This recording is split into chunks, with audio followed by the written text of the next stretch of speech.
When someone in Maryland has been charged with drinking and driving, obviously the first thing they think about is what's going to happen in court. But there's a second component to any of those cases that are also important, and that's what happens to the driver's license, especially someone that maintains a Maryland driver's license.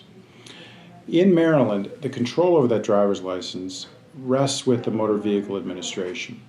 And if an individual does not want to face a mandatory suspension where they're not able to drive in any fashion, they need to request within 10 days a review in front of the Motor Vehicle Administration. There's a charge involved with that, and at that time the Motor Vehicle Administration will issue a temporary license to allow a person to continue to drive in Maryland while they wait the pending hearing that will occur somewhere between 60 to 120 days after the request is made. At the hearing, a number of different factors come into play,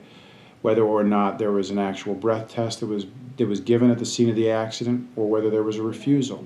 whether the alcohol test was extremely high, or whether it showed a lower level, and finally, whether the individual shows a need for a restricted permit. Typically, on a regular low-level drinking and driving charge,